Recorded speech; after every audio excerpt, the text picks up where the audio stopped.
महोदय, राज्यपाल जी का जो ये भाषण होता है, यह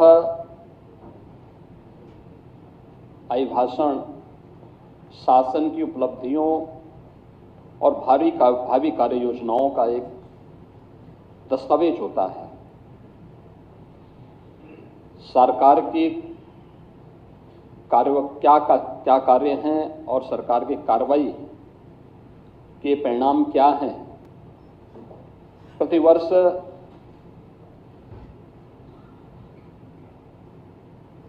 विधानसभाओं में हो या संसद में हो, राज्य विधानसभाओं में माननीय राज्यपाल महोदय के द्वारा और संसद में महामहिम राष्ट्रपति जी के द्वारा इसे सदन के सम्मुख रखा जाता है और उसी के माध्यम से सरकार की उपलब्धियों और भावी कार्य योजनाओं के भी एक झलक माननीय सदस्यों को, देश को देखने को मिलता है। मैं सबसे पहले इस बात को लेकर के कि राज्यपाल प्रदेश का संवैधानिक प्रमुख होता है और एक संवैधानिक प्रमुख के प्रति जो हमारे प्रतिपक्ष के और उसमें भी मुख्य प्रतिपक्ष का जो आचरण रहा है, संवैधानिक प्रमुख के प्रति भी और एक नारी के प्रति भी जिस प्रकार का अभद्र और अशिष्ट व्यवहार रहा है, महोदय, वह न केवल लोकतंत्र को कमजोर करता है बल्कि संवैधानिक व्यवस्था से जुड़े हुए उन प्रमुख हस्तियों की अवमानना के भी दायरे में आता है। यह हम सबका दायित्व बनता है कि हम अपने राष्ट्रीय प्रतीकों का सम्मान करें, संविधान के व्यवस्था के अंतर्गत संवैधानिक प्रमुखों के प्रति सम्मान और आदर का भाव रखें और कोई ऐसा आचरण न करें जो आचरण देश की भावी पीढ़ी को गलत दिशा की ओर अग्रसर करे। खैर, जिस प्रकार का प्रतिपक्ष है, उनसे इसकी अपेक्षा करना अपने आप में एक बेवकूफी जैसा होगा और यही दृश्य हम सबको यहां देखने को मिला है। यह नारी शक्ति का भी अपमान है। एक इतना अनुभवी राजनेता जो सौभाग्य से आज प्रदेश की राज्यपाल के रूप में अपना मार्गदर्शन और नेतृत्व हम सबको प्रदान कर रही है, उनके प्रति इस प्रकार का अभद्र व्यवहार इस समाजवादी पार्टी की वास्तविक सोच को, प्रतिपक्ष की नकारात्मक दृष्टिकोण को भी प्रदर्शित करता है। इसलिए 9 वर्ष में उत्तर प्रदेश ने एक अपनी यात्रा तय की है। यह यात्रा अपराध और अव्यवस्था से अनुशासन का, कर्फ्यू से कानून के राज का, उपद्रव से उत्सव की यात्रा और समस्या से समाधान, अविश्वास से आत्मविश्वास की यात्रा है। यानी जो ये यात्रा है, यह इस रूप में प्रस्तुत करता है कि आज देश और दुनिया भी इस बात को स्वीकार करती है कि उत्तर प्रदेश में चेंज आया है। और उत्तर प्रदेश में आखिर क्यों नहीं ये चेंज आना चाहिए? उत्तर प्रदेश की 25 करोड़ जनता का अधिकार है, उनको भी वो हक मिलना चाहिए था जिसका वह अधिकारी था। लेकिन दुर्भाग्य से अपने संकुचित एजेंडे को लेकर के चलने वाली सरकारों ने प्रदेश के भविष्य के साथ, यहां की जनता जनार्दन के साथ खिलवाड़ किया, उनके सामने पहचान का संकट खड़ा किया, प्रदेश को अराजकता, अव्यवस्था, अपराध का एक गढ़ बना दिया। कर्फ्यू यहां की पहचान बन गई थी, उन स्थितियों में या उत्तर प्रदेश जिसको हम भारत के शाश्वत मूल्यों की आधारभूमि मानते हैं, उस उत्तर प्रदेश में किस प्रकार की व्यवस्था थी यह हम सब ने देखा है। लेकिन महोदय, आज मैं इस बात को कह सकता हूं कि डबल इंजन सरकार की स्पष्ट नीति, साफ नियत, सुशासन की प्रति प्रतिबद्धता के कारण आज हम लोगों ने उत्तर प्रदेश को बॉटलनेक से देश की अर्थव्यवस्था का एक ब्रेक थ्रू बनाने में सफलता प्राप्त की है। अब यूपी रेवेन्यू डेफिसिट से रेवेन्यू सरप्लस और उपद्रव से उत्सव प्रदेश के रूप में अपनी इस यात्रा को लेकर के मजबूती के साथ आगे बढ़ा है। और महोदय, मैं कह सकता हूं, बजट का अवलोकन आप सबने किया होगा। अब मैं कह सकता हूं कि पिछले 11 वर्ष में देश ने जो यात्रा तय की है, आज देखिए दिल्ली में दुनिया का सबसे बड़ा EI इम्पैक्ट समिट आदरणीय प्रधानमंत्री जी के कर कमलों से उद्घाटन हुआ है। 5 दिनों तक देश दुनिया के 18 से अधिक देशों के राष्ट्राध्यक्षों की उपस्थिति में यह EI इम्पैक्ट समिट चल रहा है। आज की जो इमर्जिंग टेक्नोलॉजी है, इस पर भारत का फोकस कितना ज्यादा है, कैसे अपनी वर्तमान और भावी पीढ़ी के भविष्य के साथ एक बेहतरीन योजना के साथ भारत कार्य कर रहा है, और देश के अंदर जो परिवर्तन देखने को मिल रहा है, उसी परिवर्तन की आधारभूमि हम लोगों ने पिछले 8.5 पौने 9 वर्ष के अंदर उत्तर प्रदेश को बनाया है। आज उत्तर प्रदेश के अंदर दिखता है, उत्तर प्रदेश अब टेक्नोलॉजी, ट्रस्ट एंड ट्रांसफॉर्मेशन की एक त्रिवेणी बन करके देश और दुनिया के सामने उभरा है। हमने उत्तर प्रदेश के अंदर जो 2017 के पहले की नीतिगत उदासीनता थी, प्रशासनिक स्थिरता थी और विकास विरोधी सोच थी, उसको आज प्रदेश ने अनुशासन, निर्णायक नेतृत्व, स्पष्ट नीति और शुद्ध नियत से आज उसको नए रूप में प्रस्तुत करने का कार्य किया है। आज हम कह सकते हैं कि डबल इंजन सरकार के कार्यों का परिणाम है कि जन कल्याणकारी योजनाएं हैं, रोजगार सृजन के अभियान हैं, प्रदेश में इन्वेस्टमेंट के बेहतरीन डेस्टिनेशन के रूप में स्थापित करने का हो, या सामाजिक सुरक्षा के माध्यम से उत्तर प्रदेश को सशक्त, सुरक्षित और आत्मनिर्भर बनाने की मुहिम या प्रभावी ढंग से आज उत्तर प्रदेश के अंदर देखने को मिल रहा है। महोदय, 2017 के पहले क्या स्थिति थी उत्तर प्रदेश में? 2017 के पहले सत्ता के संरक्षण में पल रहे गुंडे और माफिया एक समानांतर सरकार का संचालन करते थे। गुंडा टैक्स और अवैध वसूली उत्तर प्रदेश की नियत बन चुकी थी। 1 डिस्ट्रिक्ट 1 माफिया उत्तर प्रदेश को झकझोरता था। कानून चंद हाथों की जागीर बन चुका था। कर्फ्यू और दंगा आम बात हो गई थी। पर्व और त्योहार आस्था नहीं, आशंका के केंद्र बन जाते थे। पुलिस का मनोबल टूटा था। न बेटी सुरक्षित थी, न व्यापारी सुरक्षित था। प्रदेश की छवि अराजकता और अस्थिरता का पर्याय बन गया था।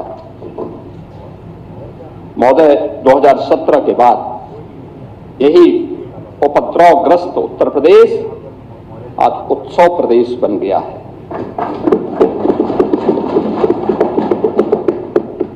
आज कानून का राज है। हमने बार बार कहा है, विकास की पहली शर्त रूल ऑफ लॉ है, और रूल ऑफ लॉ के उस लक्ष्य को प्राप्त करने के लिए सरकार ने पूरी मजबूती के साथ काम किया। प्रदेश के अंदर रिकॉर्ड पुलिस भर्तियां की, महिला सशक्तिकरण पर ध्यान दिया, युवाओं के लिए नई नई योजनाएं बनाई, मॉडर्न पुलिसिंग और सुदृढ़ साइबर एवं फॉरेंसिक इंफ्रास्ट्रक्चर के विकास के लिए कार्य किया। आज उत्तर प्रदेश के अंदर सुदृढ़ कानून व्यवस्था की स्थिति के कारण उत्तर प्रदेश अब फेयर जोन से फेक जोन में बदल गया है। अब उत्तर प्रदेश में भय नहीं बल्कि आस्था के कारण लोग उत्तर प्रदेश के अंदर आ रहे हैं और ये आस्था आज उत्तर प्रदेश के अंदर देखने को मिल रही है। अब कर्फ्यू कल्चर नहीं है, अब जीरो टॉलरेंस कल्चर ने उत्तर प्रदेश को एक नई पहचान दी है। अब दंगों की जगह फेस्टिव और टेम्पल टेक्नोलॉजी इकोनॉमी ग्रो कर रही है, यानी यहां पे ग्रो कर रही है। जो पहले उत्तर प्रदेश के अंदर एक भय की दंगों के कारण अव्यवस्था थी, आज उसकी जगह उत्सव है, यानी फेस्टिव एंड टेम्पल इकोनॉमी प्रदेश के अंदर ग्रो कर रही है। आपने देखा होगा महाकुंभ में 66 करोड़ से अधिक श्रद्धालुओं का आगमन। अभी प्रयागराज में माघ मेला संपन्न हुआ है, कल ही संपन्न हुआ है। कोई सोचता था प्रयागराज में माघ मेला में कल्पवासी आते थे, पौष पूर्णिमा से माघ पूर्णिमा तक 1 महीने का उनका आगमन होता था। और कल ही प्रयागराज के महाशिवरात्रि के आयोजन में प्रयागराज में 40 लाख से अधिक श्रद्धालुओं ने त्रिवेणी में स्नान किया। इस पूरे माघ मेले में पहले कुल कुछ लाख श्रद्धालु आते थे, उसमें कल्पवासियों की संख्या ज्यादा होती थी। और इस बार माघ मेले में 21 करोड़ से अधिक श्रद्धालु त्रिवेणी में स्नान किया है, तो आस्था की डुबकी लगाया है। यानी ये जो श्रद्धालु आ रहा है उसको व्यवस्था पर विश्वास है, सुरक्षा के प्रति वह आज निश्चिंत है। और ये केवल आस्था नहीं है। हम लोग जब बात करते हैं उत्तर प्रदेश की, प्रयागराज की, बहुत सारे मुद्दों पर हम इस बात को कहते हैं। उत्तर प्रदेश तो भारत की आत्मा उत्तर प्रदेश में निवास करती है। अयोध्या की मर्यादा है, काशी की शाश्वत चेतना है, मथुरा वृंदावन की भक्ति है, तो प्रयागराज की समरसता भी हम सबको त्रिवेणी हो या कुंभ या महाकुंभ इस अवसर पर देखने को मिलती है। और इसका परिणाम आज हम सबको देखने को वहां मिल रहा है। 2017 से कोई कॉमनल राइट्स नहीं यूपी के अंदर नहीं हुए हैं। अब हम कह सकते हैं कि यूपी में न कर्फ्यू है न दंगा है, यूपी में सब चंगा है। प्रदेश अपनी विरासत पर गौरव की अनुभूति करता है। पूरा देश आदरणीय प्रधानमंत्री जी की प्रेरणा से अपनी विरासत पर गौरव की अनुभूति करता है। और हम लोगों का मानना है कि विरासत से युक्त विकास ही एक उज्जवल भविष्य की एक आधारशिला होती है। लेकिन अपने राजनीतिक स्वार्थों के लिए अगर कोई उन आक्रांताओं को महिमामंडन करता है जिन्होंने भारत की आत्मा पर प्रहार किया, जिन्होंने भारत की आस्था को रौंदने का कार्य किया है, मुझे लगता है कि आज का नया भारत, आज का नया उत्तर प्रदेश, ये नए भारत का नया उत्तर प्रदेश इसको स्वीकार करने को तैयार नहीं है, कतई तैयार नहीं है। आप देखें किस प्रकार से, यानी आक्रांताओं को महिमामंडन करना, देशद्रोही तत्वों के समर्थन में बयानबाजी करना या राष्ट्रीय प्रतीकों के प्रति अपमानजनक टिप्पणी करना, ये किसी राष्ट्रद्रोह से कम नहीं। वंदे मातरम का 150वां वर्ष चल रहा है। कुछ लोग हैं उनमें राष्ट्रगीत जिसे भारत के संविधान सभा ने सर्वसम्मति से सम्मान देकर के राष्ट्रगीत के रूप में प्रस्तुत किया। और हम आभारी हैं प्रधानमंत्री मोदी जी के, जिन्होंने राष्ट्रगीत को अनिवार्य रूप से देश के अंदर लागू करने के लिए एक नोटिफिकेशन जारी करवाया। ये राष्ट्रगीत भारत के आन मान शान का प्रतीक है। हर भारतवासी को अपने पुरातन वैभव पर गौरव की अनुभूति करनी चाहिए और इन सभी प्रतीकों के साथ साथ राष्ट्र नायकों का सम्मान हम सब भारतीयों का दायित्व बनता है। अगर हम आक्रांताओं का महिमा मंडन कर रहे हैं और राष्ट्र के प्रतीकों का, भारत के तिरंगे का, भारत के राष्ट्रगान का, भारत के राष्ट्रगीत का, भारत के महापुरुषों का अपमान कर रहे हैं, तो एक प्रकार से हम संविधान की अवहेलना कर रहे हैं। मैं पूछना चाहता हूं समाजवादी पार्टी और कांग्रेस से, एक तरफ संविधान के नाम पर जनता की आंखों में धूल झोंकने का कार्य कर रहे हैं और दूसरी तरफ वंदे मातरम जैसे राष्ट्रगीत का इनके द्वारा विरोध करवाया जा रहा है। इनके सदस्य धड़ल्ले से बोल रहे हैं कि हम वंदे मातरम के लिए खड़े नहीं होंगे, हम नहीं गाएंगे। क्या मतलब है इसका? यानी हिंदुस्तान में रहोगे और भारत के राष्ट्रगान और राष्ट्रगीत को गाने में आपको दिक्कत होती है। ये चीजें नहीं चल सकती हैं। ये भारत के संविधान निर्माताओं का अपमान है, ये बाबा साहब भीमराव अंबेडकर का अपमान है, क्योंकि उसी संविधान सभा ने, याद रखना, 24 जनवरी 1950 को वंदे मातरम को भारत के राष्ट्रगीत के रूप में मान्यता दी थी। और हर भारतीय का दायित्व बनता है हम भारत के इन प्रतीकों को पूरी तरह सम्मान दें। मुझे आश्चर्य होता है समाजवादी पार्टी के लोग गाजी के मेले का समर्थन करते हैं। ये गाजी कौन था? ये गाजी जो भारत की परंपरा और संस्कृति को रौंदने के लिए आया था। श्रावस्ती के तत्कालीन नरेश महाराज सुहेलदेव के नेतृत्व में हिंदू राजाओं ने उसको रौंद डाला। सम्मान महाराज सुहेलदेव को मिलना चाहिए था। और ये मुझे आनंद की अनुभूति होती है कि हमारी डबल इंजन सरकार ने महाराज सुहेलदेव के नाम पर बहराइच की चित्तौड़ा नामक स्थान पर महाराज सुहेलदेव का भव्य स्मारक बनाकर दिया। यह हमारी सरकार को गौरव की अनुभूति होती है कि महाराज सुहेलदेव के नाम पर एकमात्र विश्वविद्यालय यह हमारी डबल इंजन की सरकार ने बनाया है। आजादी के बाद लोक माता अहिल्याबाई होलकर को सम्मान ये डबल इंजन की सरकार ने दिया है। आदरणीय प्रधानमंत्री जी ने लोक माता का एक भव्य प्रतिमा काशी विश्वनाथ धाम में स्थापित करवाई है। लेकिन गुमराह करना, असत्य वाचन करना और उसके माध्यम से गुमराह करने की जो प्रवृत्ति है समाजवादी पार्टी की, आज समाजवादी पार्टी लोक माता के नाम पर इसी प्रकार को गुमराह कर रही है।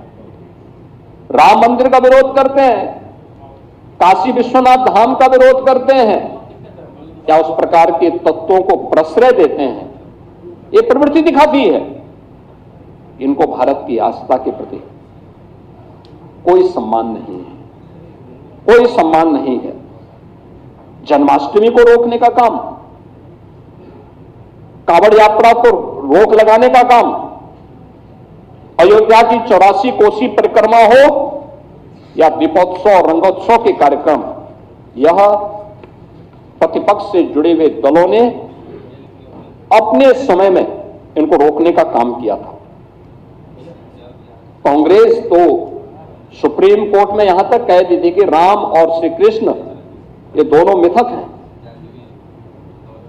समाजवादी पार्टी ने अपने समय में राम भक्तों पर गोलियां चलाई थी, मंदिर निर्माण के मार्ग में बाधा पैदा करने के लिए अपने अधिवक्ता तैयार किए थे। लेकिन हम इस बात को कह सकते हैं कि हिंदुस्तान में भारत की आस्था को भी कैद करके नहीं रख सकता है और यतो धर्मस् ततो जय के भाव के साथ वह विजयी जरूर होगी, और यही हुआ है। और आज अयोध्या में हम देख सकते हैं प्रभु श्री राम का भव्य मंदिर का निर्माण हो गया है। आज देश और दुनिया आती है देखने के लिए, लाखों की संख्या में हर दिन श्रद्धालु आ रहा है, हर दिन आ रहा है, प्रफुल्लित होके जाता है। ये आस्था के केंद्र केवल आस्था के केंद्र नहीं है, ये वास्तव में राष्ट्र चेतना के केंद्र भी है। राष्ट्र की शाश्वत चेतना को एक ताकत मिलती है यहां से। देश की जीडीपी में यूपी का जो योगदान था, जब ये देश आजाद हुआ था, यूपी का शेयर था 14%। लगातार घटते घटते घटते घटते 2017 तक आते आते यह 16-17 में आते आते 8% रह गया। अब फिर से इसको बढ़ा करके 9.5% तक पहुंचाने में आज सफलता प्राप्त हुई है। हमने पर कैपिटा इनकम को भी 3 गुना करने में सफलता प्राप्त की है। इसके लिए पिछले 8-8.5 वर्ष में कोई जनता जनार्दन पे कोई अतिरिक्त टैक्स नहीं लगाया। हाँ, हमने टैक्स चोरी को रोका है, रेवेन्यू लीकेजेज को प्रभावी ढंग से उस पर अंकुश लगाया है और तब हमें ये सफलता प्राप्त हुई है। आज आज मैं कह सकता हूं कि पिछले 5-6 वर्षों से लगातार रेवेन्यू सरप्लस स्टेट के रूप में अपने आप को स्थापित किया है। जोरदार वित्तीय अनुशासन भी है और विकास के दोनों दोनों का संतुलन आज उत्तर प्रदेश के अंदर देखने को मिल रहा है। अब उत्तर प्रदेश का बैंकों में जमा होने वाला पैसा, यानी जो पैसा पहले उत्तर प्रदेश के अंदर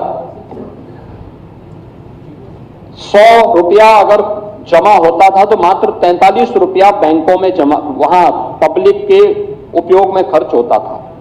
आज हमने इसकी संख्या बढ़ा करके 100 में से 61 से 62 रुपया आज उत्तर प्रदेश के नौजवानों को, यहां के व्यापारियों को आज खर्च करने के लिए प्राप्त हो रहा है। यानी सीडी रेशो 43% से बढ़ा करके हमने 61-62% पहुंचाने में सफलता प्राप्त की है। और अब मैं इस बात को कह सकता हूं कि हर एक व्यक्ति इस बात को गौरव के साथ कहता है कि उत्तर प्रदेश बेहतरीन स्थिति में है, उत्तर प्रदेश सही दिशा में आगे बढ़ रहा है। अन्नदाता किसानों की चर्चा हमारे गाए बगाए हमारे प्रतिपक्ष के लोग भी करते हैं। नियत उनकी साफ नहीं, क्योंकि उत्तर प्रदेश तो देश की सबसे बड़ी आबादी का राज्य भी है और सबसे अधिक खाद्यान्न उत्पादन भी करता है। लेकिन अन्नदाता किसानों की स्थिति इनके समय में क्या थी, इन्होंने कहां पहुंचा दिया था? आज हम कह सकते हैं भारत का अन्नदाता या अन्नदाता भारत की एक पहचान थी। भारत आज से 2000 वर्ष पहले दुनिया की अर्थव्यवस्था का सिरमौर था।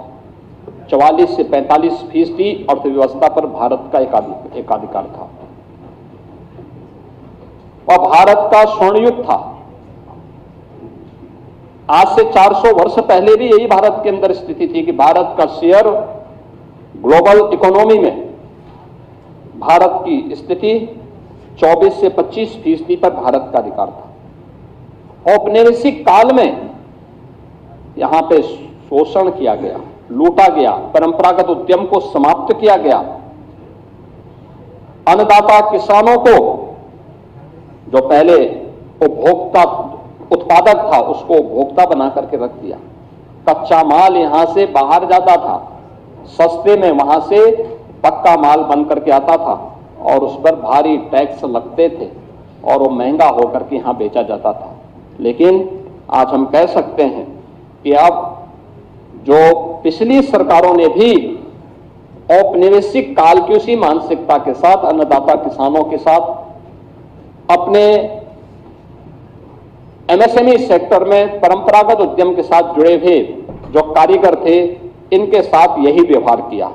आज पिछले 11 वर्ष में आदरणीय प्रधानमंत्री जी के मार्गदर्शन और नेतृत्व में अब किसान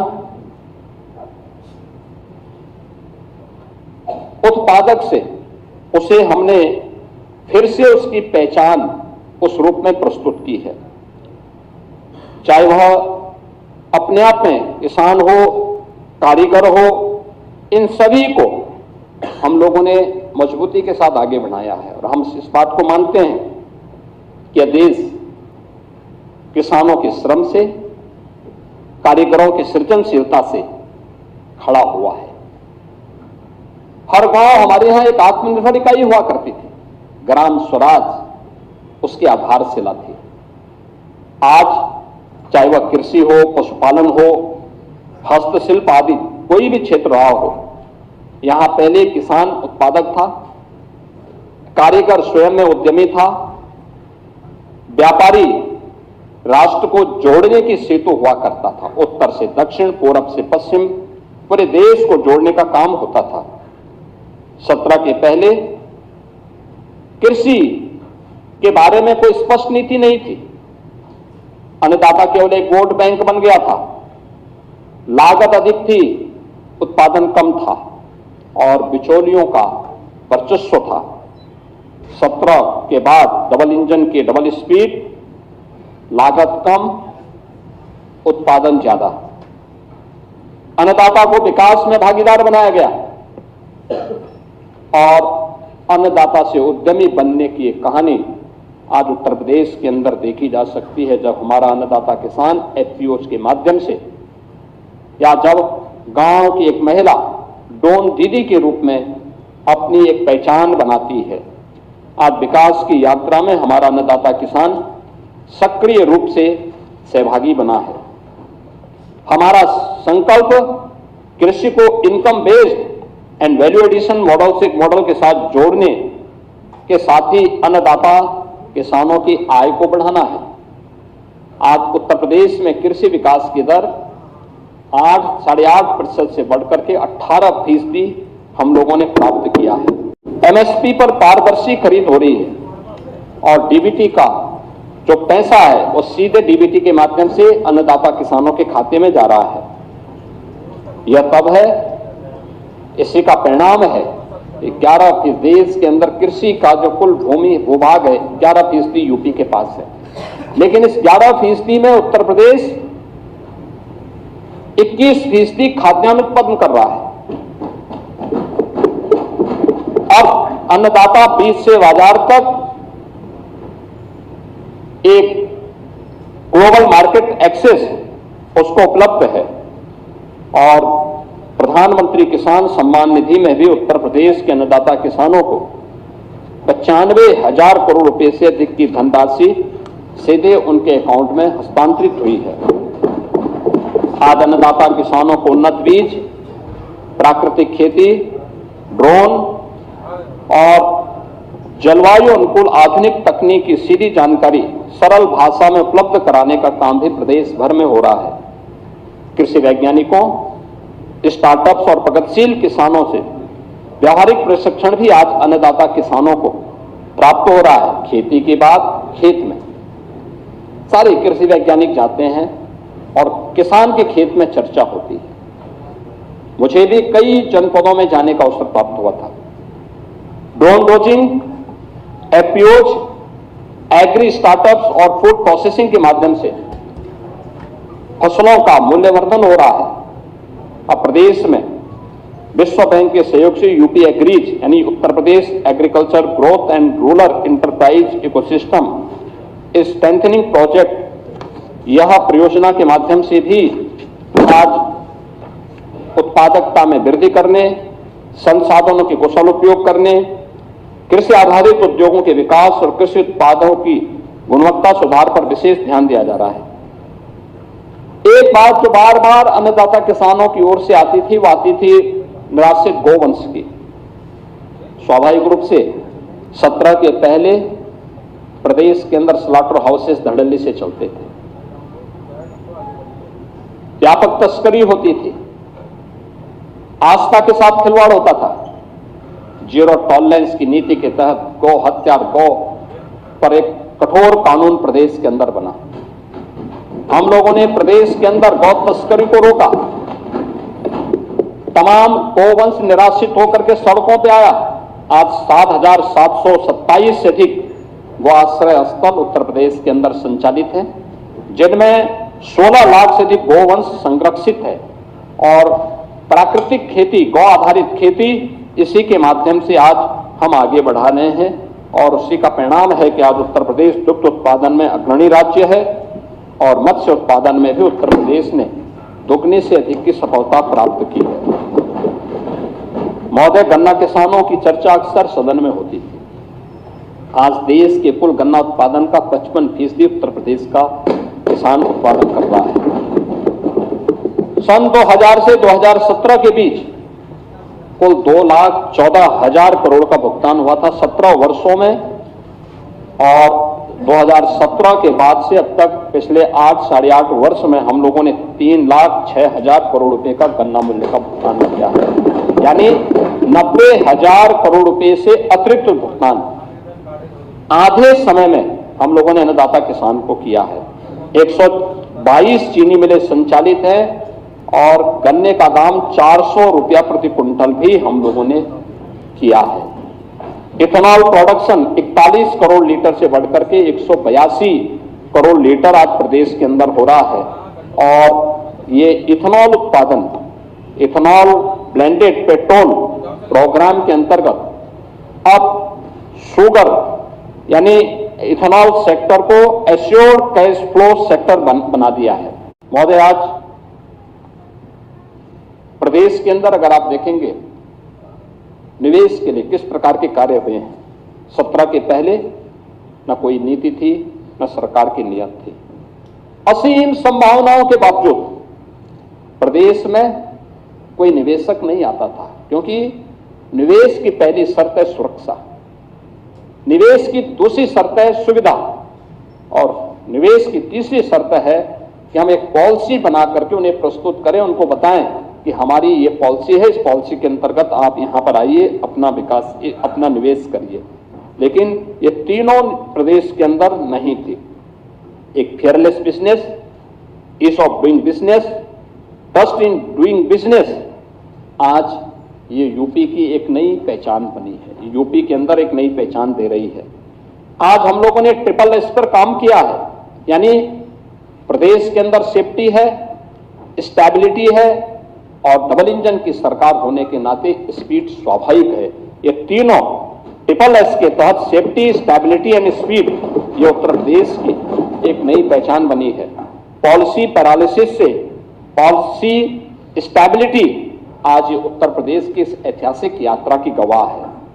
34 से अधिक सेक्टोरियल पॉलिसीज, निवेश मित्र, निवेश सारथी, उद्यमी मित्र ने उद्योगों के लिए एक सुगम, पारदर्शी और भरोसेमंद वातावरण तैयार किया है। उत्तर प्रदेश आज ईज ऑफ डूइंग बिजनेस में देश के अंदर टॉप अचीवर स्टेट है। ईज ऑफ डूइंग बिजनेस में 17 के पहले उत्तर प्रदेश 14वें स्थान पे था, आज एक टॉप अचीवर है।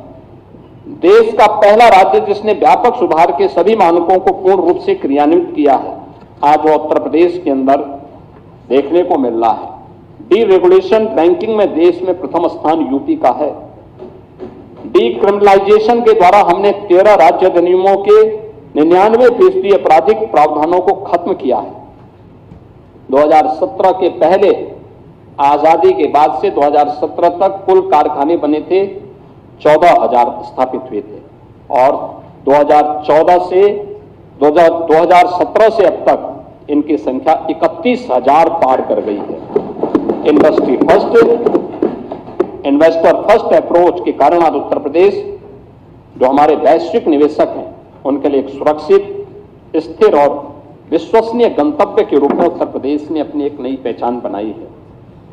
अब केवल एमओयू कागजों तक सीमित नहीं है, ग्राउंड ब्रेकिंग हो रही है, उत्पादन और व्यापक रोजगार का सृजन इसके माध्यम से हो रहा है। पिछले 8-8.5 वर्ष के अंदर हम लोगों ने प्रदेश में 50 लाख करोड़ रुपए से अधिक के निवेश के प्रस्तावों को यहां पर लाने में सफलता प्राप्त की है। 15 लाख करोड़ रुपए से अधिक के निवेश के प्रस्तावों को जमीनी धरातल पर उतारने में सफलता प्राप्त की है, और अब यह मेक इन इंडिया के आदरणीय प्रधानमंत्री जी के विजन को प्रभावी ढंग से आगे बढ़ाने का एक माध्यम उत्तर प्रदेश बन रहा है। यूपी इलेक्ट्रॉनिक्स एंड आईटी, यह एक नया हब भारत का बनकर के उभरा है, यानी देश के अंदर मोबाइल मैन्युफैक्चरिंग का 55% यूपी के अंदर हो रहा है। इलेक्ट्रॉनिक कंपोनेंट का 60% से अधिक कंपोनेंट देश का यूपी के अंदर मैन्युफैक्चर हो रहा है।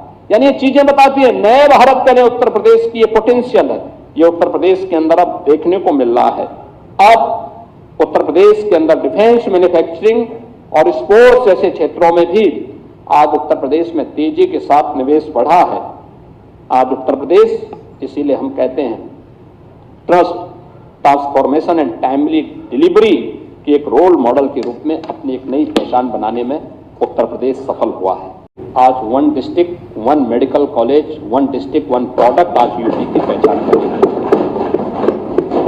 रायबरेली और गोरखपुर में एम्स संचालित हो चुके हैं। आज हर जनपद में आईसीयू है। 17 के पहले 40 से ज्यादा जनपद ऐसे थे जहां कोई आईसीयू नहीं था। डिजिटल एक्सरे है, ब्लड बैंक है, डायलिसिस की सुविधा है, ऑक्सीजन प्लांट है, वेंटिलेटर हैं, ये सभी आज उपलब्ध हो रहे हैं। 108, 102 की एम्बुलेंस सेवा के रिस्पांस टाइम को ठीक करने का प्रयास हुआ है। टेलीमेडिसिन के माध्यम से दूर दराज के गांवों में भी स्वास्थ्य की सेवाओं को आगे बढ़ाने का काम हो रहा है। आज हम artificial intelligence, genomics, telemedicine, medtech, health take और क्लिनिकल रिसर्च को बढ़ावा देने के लिए एक future oriented, innovation based and technology operated स्वास्थ्य के इकोसिस्टम को तेजी के साथ आगे बढ़ाने में उत्तर प्रदेश आगे बढ़ा है। आज डबल इंजन सरकार का यह कार्य हर एक स्तर पर देखने को मिल रहा है और हमें कहते हैं कि आप कितनी भी बड़ी घोषणा करें, रिजल्ट क्या है? और रिजल्ट उसका यही है कि 2017 के पहले इंसेफ्लाइटिस से मासूम बच्चों की मौत होती थी। हर वर्ष 1200 से 1500 बच्चे मरते थे। आज इंसेफ्लाइटिस को डबल इंजन सरकार ने हमेशा के लिए समाप्त कर दिया। यानी हमने केवल माफिया को ही समाप्त नहीं किया है, उत्तर प्रदेश ने माफिया के साथ साथ इंसेफ्लाइटिस जैसी बीमारियों के कारक उन मच्छरों को भी और उसकी बीमारी को भी हमेशा के लिए समाप्त कर दिया है। यह उत्तर प्रदेश की एक नई पहचान बनी है। फार्मास्यूटिकल के क्षेत्र में भी उत्तर प्रदेश एक नई स्थिति को प्राप्त किया है। आज उत्तर प्रदेश के अंदर हमारे पास इस सेक्टर की अपनी एक पॉलिसी है। हम लोग ललितपुर में एक फार्मा पार्क का निर्माण कर रहे हैं। गौतम बुद्ध नगर जनपद में मेडिकल डिवाइस पार्क की स्थापना का कार्य युद्ध स्तर पर आगे बढ़ रहा है। प्रदेश के अंदर हर एक सेक्टर में हम लोगों ने कार्य किया है, खासतौर पर चाहे वह भूमंतु जातियां हों, जनजातीय समाज हों जिनकी कोई वाइस नहीं थी, बनटांगियां हो, मुसहर है, थारू है, कोल है, बुक्सा है, ये जितनी भी जातियां थी, जनजातीय समुदाय हों, कोल हैं, इन सबको जमीन के पट्टे देने के साथ ही इनको आवास उपलब्ध करवाने की कार्रवाई, अन्य बुनियादी सुविधाएं उपलब्ध करवाने की कार्रवाई, ये सभी आज प्रदेश के अंदर तेजी के साथ आगे बढ़े हैं। पीएम आवास योजना में जो आच्छादित थे उन्हें पीएम आवास शेष सीएम आवास योजना भी ग्राम्य विकास विभाग के माध्यम से संचालित होकर के उन सभी के जीवन में परिवर्तन करने का एक कारक बन रहा है। पिछले 9 वर्षों में सुरक्षा से समृद्धि और एम्पावरमेंट से एक्सीलेंस तक, यानी आत्मनिर्भर, उद्यमी और नेतृत्वकारी नारी शक्ति की यात्रा को हम लोगों ने देखा है। आज महिला सुरक्षा के साथ साथ शिक्षा, कौशल और स्वरोजगार, स्वास्थ्य और नेतृत्व के हर स्तर पर महिलाओं की सशक्त भागीदारी, यह आज प्रदेश के अंदर देखने को मिल रही है। हम लोगों ने 9 लाख सरकारी नौकरी यूपी के नौजवानों को दी है। मुझे बताते हुए प्रसन्नता है कि इनमें 1,75,000 से अधिक केवल बेटियों को दिया है, उत्तर प्रदेश की बेटियों को। आज बीसी सखी हो, ड्रोन दीदी हो, सेल्फ हेल्प ग्रुप और लखपति दीदी का एक मजबूत इकोसिस्टम यूपी के पास है। मिशन शक्ति के 5 चरण संपन्न हुए हैं। महिला सुरक्षा, सम्मान और स्वावलंबन के साथ अब महिला श्रम बल में इसका परिणाम क्या है? 13%, 2017 के पहले जो महिला श्रम बल यह 13% था, अब बढ़कर के 36% तक पहुंचा है और ये मजबूती के साथ आगे बढ़ा है। और इसका बड़ा प्रमाण और क्या नहीं, क्या हो सकता है कि पहले जो एक कहावत थी ना कि देख सफाई बिटिया घबराई, अब वह नहीं है। अब तो प्रदेश के अंदर हम देख सकते हैं कि नाइट शिफ्ट में भी महिलाएं प्रदेश के अंदर ऑफिसेज में और उद्योगों में काम कर रही हैं। अभी आदरणीय प्रधानमंत्री जी ने सी मार्ट की घोषणा यूनियन बजट में करवाई है। ये गांव की उन महिला स्वयंसेवी समूह के लिए जो स्थानीय स्तर पर कोई प्रोडक्ट बनाती है, उनके लिए एक प्लेटफॉर्म का काम करेगा। उत्तर प्रदेश इस योजना के साथ जुड़ने का इच्छुक है। आज उज्ज्वला योजना, बेटी बचाओ बेटी पढ़ाओ अभियान, मातृ वंदना योजना, मुख्यमंत्री कन्या सुमंगला योजना, मुख्यमंत्री सामूहिक विवाह की योजना, ये सभी उनके जीवन को उज्जवल बनाने में सहयोग कर रही हैं। तो 1,06,00,000 से अधिक निराश्रित महिलाएं, वृद्धजन और दिव्यांग जनों को 12,000 रुपये सालाना पेंशन की सुविधा भी हम प्रदेश के अंदर उपलब्ध करवा रहे हैं। और हम लोगों ने इस बार के बजट में व्यवस्था की है कि इन सभी के पेंशन की इस राशि को बढ़ाने का काम सरकार करेगी।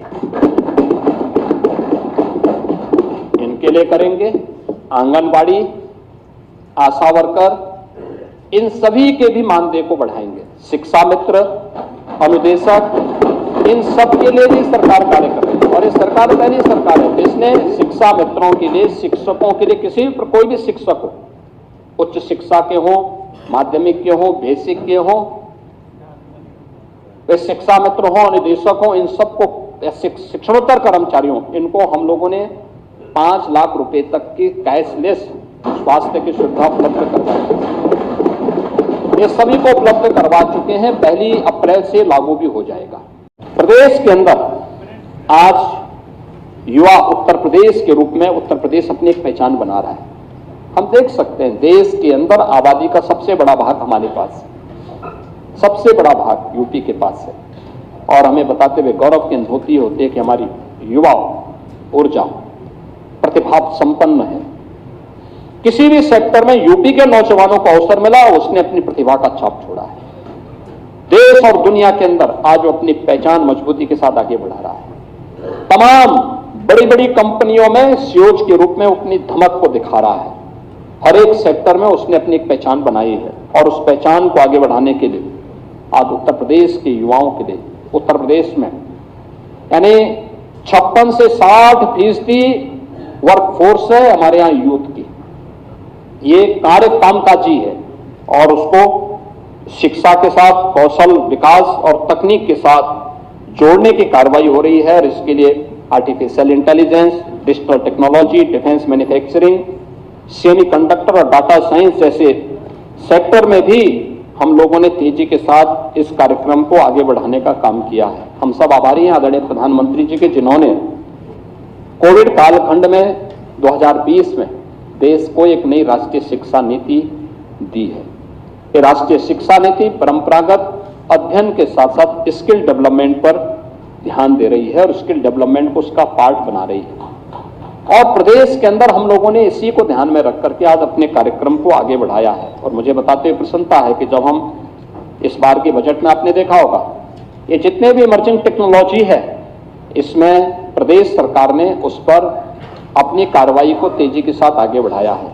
आपने देखा होगा डाटा आज की सबसे बड़ी ताकत बन चुकी है। स्टेट डाटा अथॉरिटी के गठन की कार्रवाई हम लोगों ने बजट में उसका प्रावधान किया है। एआई आज देश का इमर्जिंग सेक्टर है, जिसमें आज मैंने बताया कि 5 दिवसीय एआई इम्पैक्ट समिट दिल्ली में आदरणीय प्रधानमंत्री जी के द्वारा आज उद्घाटन किया गया है। और दुनिया भर के राष्ट्राध्यक्ष इस कार्यक्रम में आज दिल्ली में सहभागी कर रहे हैं।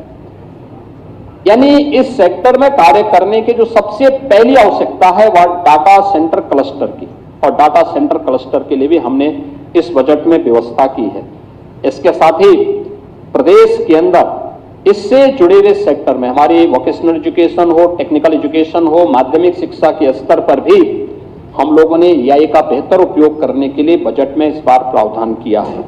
टाटा टेक्नोलॉजीज और सैमसंग के साथ भी हम लोगों ने इस दिशा में कार्य प्रारंभ किया है, तेजी के साथ कार्य प्रारंभ किया है।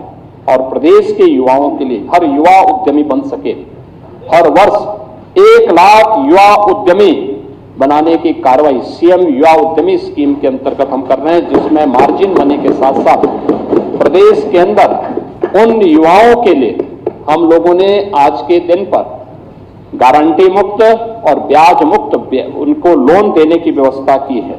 एमएसएमई और ओडीओपी जैसे कार्यक्रम आज इस दिशा में तेजी के साथ आगे बढ़ा रहे हैं। तो यूपी का नौजवान डिजिटली सक्षम बन सकें, इसके लिए स्वामी विवेकानंद युवा सशक्तिकरण योजना के अंतर्गत टैबलेट की स्कीम भी प्रदेश के अंदर युवाओं के लिए तेजी के साथ आगे बढ़ी है। महोदय, मुझे जब यहाँ पे समाजवादी पार्टी विकास की बात करती है और इस सरकार की विकास की योजनाओं पर या बजट पे टिप्पणी करती है, हमें हंसी आती है। विकास की बात वे लोग कर रहे हैं और विकास के नाम पर आईना दिखाने का काम वे लोग कर रहे हैं, जिन्होंने एक बार नहीं 4-4 बार अवसर मिलने के बाद भी प्रदेश के अंदर विकास की किसी ठोस योजना को लेकर के वे आगे नहीं बढ़ पाए। मैंने पहले भी कहा, इनका विकास का मॉडल क्या था? परिवारवादी था, तुष्टीकरण का था, दंगाइयों को पलवित और पोषित करने का था। यही तो प्रदेश के अंदर होता था। और जहां पर इन्होंने प्रयास भी किया, किस प्रकार की स्थिति है, 3 उदाहरण मात्र, उसके बहुत अच्छे ढंग से अब कोई भी समझ सकता है। पहला है जेपीएनआईसी, यानी देश के अंदर दोषी स्वाधीनता आंदोलन के रूप में इमरजेंसी के खिलाफ शंखनाद करने वाले जयप्रकाश जी उत्तर प्रदेश की धरा पर जन्मे थे। और ये हमारी सरकार को इस बात पर गौरव की अनुभूति होती है कि जेपी की अंतिम इच्छा का सम्मान हमारी सरकार ने किया है। उनकी जन्मभूमि पर हॉस्पिटल निर्माण के साथ साथ बेहतर कनेक्टिविटी के लिए जो उनकी इच्छा थी, जेपी के नाम पर राजनीति करने वाले नहीं कर पाए, लेकिन हमारी सरकार ने किया है। और मुझे इस बात का गौरव की अनुभूति होती है कि मुझे 2-2 बार उस जन्मभूमि में जाने का अवसर प्राप्त हुआ। लेकिन जेपी के नाम पे जेपीएनआईसी कुल डीपीआर बनती है 200 करोड़ की, यानी विस्तृत परियोजना रिपोर्ट बनती है 200 करोड़ की। 800 करोड़ खर्च हो गए और तब भी अधूरा। ये इनका डेवलपमेंट का मॉडल है। Gomti river front, Gomti river front कुल 300 करोड़ रुपए की परियोजना, खर्च हो गए 1400 करोड़ और तब भी अधूरा। पूर्वांचल एक्सप्रेसवे अलाइनमेंट तय किए लेकिन लैंड नहीं ली, टेंडर अवार्ड हो गए, ये इल्लीगल है। किसी भी प्रोजेक्ट में जब तक आपके पास 80% लैंड नहीं आ जाती तब तक आप टेंडर की कार्रवाई को आगे नहीं बढ़ा सकते, लेकिन यहां पे इल्लीगल तरीके से किए गए। और किस रूप में इसको बढ़ाया गया? टेंडर अवार्ड हो गए। आज वास्तव में समाजवादी पार्टी का पीडीए का मॉडल क्या है? पीडीए पारिवारिक डेवलपमेंट अथॉरिटी बन गया है, यानी एक परिवार के विकास की एक अथॉरिटी है। कोई उसका चेयरमैन है, कोई उसका सीईओ है, कोई वाइस चेयरमैन है, कोई कुछ और बन गया है, लेकिन लक्ष्य सबका एक ही है, सबका लक्ष्य यही है। नाम कुछ भी कहें लेकिन काम वही है, और प्रदेश को उसी अराजकता की ओर ले जाना, उसी गुंडागर्दी की तरफ ले जाना। इन्होंने वही सब काम उत्तर प्रदेश के अंदर किया है। और मुझे लगता है कि आज समाजवादी पार्टी जिस तेजी के साथ प्रदेश के अंदर इन लोगों ने उस कालखंड में, अपनी सरकार के कालखंड में अव्यवस्था अराजकता फैलाई, इसने यूपी के नौजवानों के सामने पहचान का संकट खड़ा किया। यूपी की बहन और बेटियों के सामने सुरक्षा का संकट खड़ा किया। अन्नदाता किसान को आत्महत्या करने के लिए मजबूर किया। व्यापारी और उद्यमियों को प्रदेश छोड़ने के लिए मजबूर किया। जो मैं फार्मा सेक्टर से जुड़े हुए एक बड़े उद्यमी की चर्चा कर रहा था, इसीलिए मैं कर रहा था क्योंकि उस व्यक्ति की आंखों में आंसू थे और कह रहा था, साहब आज मुझे लगता है कि हर सांझ के बाद एक सवेरा होता है उत्तर प्रदेश के अंदर। आज विकास को जब मैं देख रहा हूं तो मुझे सवेरा दिखाई देता है, लेकिन यह अराजकता समाजवादी पार्टी ने 2006 से जो प्रारंभ किया वो आज भी प्रदेश के अंदर देखने को मिल रहा है। आज प्रदेश के अंदर बेहतरीन कनेक्टिविटी है, जल थल नभ यूपी के अंदर आज देखने को मिलती है। आज आप देख सकते हैं एक्सप्रेसवे का जो संजाल यूपी के अंदर है, पहले 1.5 एक्सप्रेसवे, आज उत्तर प्रदेश देश के एक्सप्रेसवे का 55% एक्सप्रेसवे पे उत्तर प्रदेश का अधिकार है। देश का सबसे बड़ा रेल नेटवर्क हमारे पास है और अभी तो देश की पहली यानी देश उत्तर भारत का पहला सेमी कंडक्टर फेम यूनिट का आधारशिला आदरणीय प्रधानमंत्री जी 21 फरवरी को गौतम बुद्ध नगर जनपद में रखने जा रहे हैं और देश की पहली रैपिड रेल का उद्घाटन भी आदरणीय प्रधानमंत्री जी 22 फरवरी को करने जा रहे हैं। अब यूपी के अंदर 12 लेन का हाईवे दिल्ली मेरठ के बीच और यह दूरी मात्र 45 मिनट में आप तय कर सकते हैं। रैपिड रेल बनने के बाद यह दूरी मात्र 45 मिनट में आपको देखने को मिल सकती है। अब यूपी में 22 एक्सप्रेसवे का एक बेहतरीन नेटवर्क है, यानी 7 क्रियाशील हो चुकी हैं, 5 हमारे निर्माणाधीन हैं और 10 पर हम लोग अभी कार्य कर रहे हैं। दोनों डबल इंजन की सरकारें इसमें कार्य कर रही हैं। मेट्रो 6 पे हमारी चल रही है और एक मेट्रो का संचालन आपके मेरठ में भी आदरणीय प्रधानमंत्री जी के कर कमलों से ये 22 फरवरी को होने जा रहा है। Eastern and western dedicated freight corridor का जंक्शन भी उत्तर प्रदेश के अंदर आज आप देखने को मिलता है। इनलैंड वाटरवे वाराणसी से हल्दिया के बीच में आज ये है और लॉजिस्टिक का भी एक बेहतरीन केंद्र बनकर के यूपी उभरा है, जिसमें देश का पहला मल्टी मॉडल टर्मिनल ये वाराणसी में स्थापित किया गया है। इसके अलावा अन्य इसी रूट पर रामनगर, चंदौली, मिर्जापुर और गाजीपुर में टर्मिनल एवं फ्रेट विलेज की को भी यहाँ पे विकसित करने की कार्रवाई हो रही है। लगातार प्रदेश इस दिशा में अपने कार्यक्रम को आगे बढ़ाया है। आज प्रदेश के अंदर एयर कनेक्टिविटी की बेहतर स्थिति है। प्रदेश के अंदर एयर कनेक्टिविटी के लिए अब हम लोगों ने प्रदेश के अंदर यानी जब हम लोग आए थे तो 2 एयरपोर्ट संचालित थे, 2 आंशिक रूप से संचालित हो पाते थे।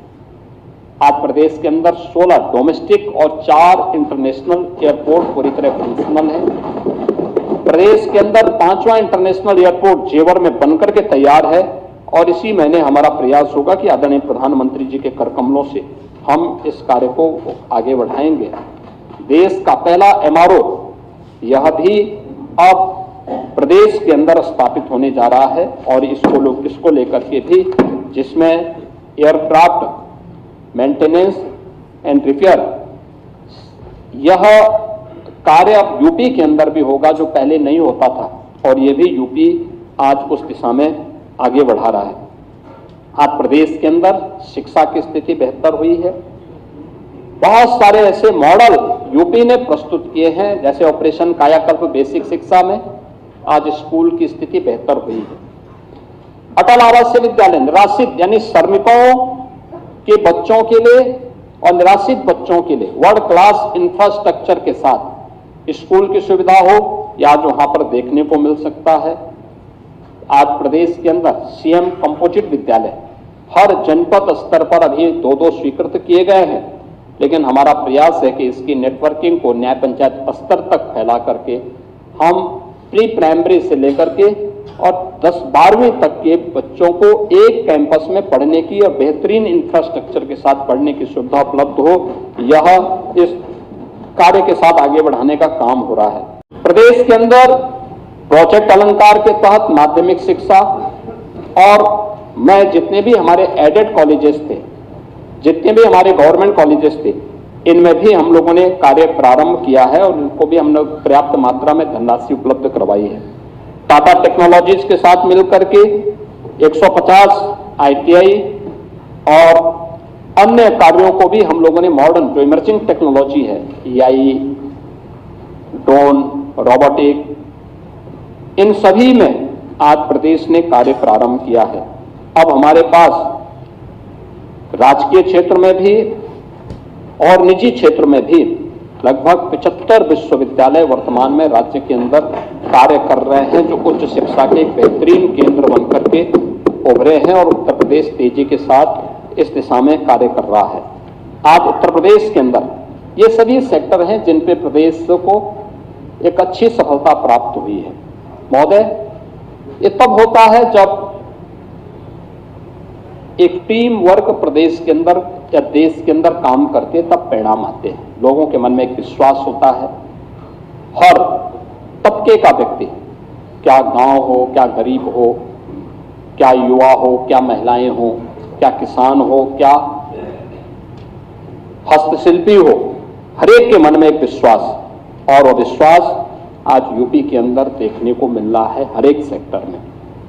आज उत्तर प्रदेश के अंदर कानून का राज है, अपराधी भयभीत है, गरीब को सम्मान है, किसान खुशहाल है, महिलाओं को सुरक्षा की गारंटी है, युवाओं को आगे बढ़ने के लिए एक बेहतरीन अवसर है, हर गांव में बिजली है, हर हृदय में गर्व है, और मैं कह सकता हूं कि यूपी आज फिर से राम राज्य की आधार भूमि के रूप में अपने आप को एक नई पहचान के साथ आगे बढ़ रहा है। जन कल्याण, रोजगार सृजन, निवेश विस्तार के साथ ही सामाजिक सुरक्षा के माध्यम से आज उत्तर प्रदेश एक सशक्त, सुरक्षित और समृद्ध प्रदेश के रूप में अपनी एक नई पहचान को बनाया है। हमारा लक्ष्य है 2029-30 में आदरणीय प्रधानमंत्री जी के विजन के अनुरूप उत्तर प्रदेश को $1 ट्रिलियन की इकोनॉमी के रूप में स्थापित करना, और उस दिशा में हम लोगों ने अपना बजट भी सदन में प्रस्तुत किया है। बजट के बारे में समाजवादी पार्टी अच्छा नहीं बोल पाई, क्योंकि बोलने उनके लिए अच्छा करने के लिए समय नहीं है। अच्छा किया नहीं तो अच्छा बोल भी नहीं सकते, तो उनके पास समय नहीं है, ना बोलना चाहते हैं। लेकिन प्रदेश सरकार ने पूरी मजबूती के साथ डबल इंजन सरकार का लाभ लेते हुए प्रदेश के अंदर आदरणीय प्रधानमंत्री जी के विजन को प्रभावी ढंग से आगे बढ़ाने का काम किया है, और इस दिशा में प्रदेश सरकार पूरी प्रतिबद्धता के साथ कार्य करेगी।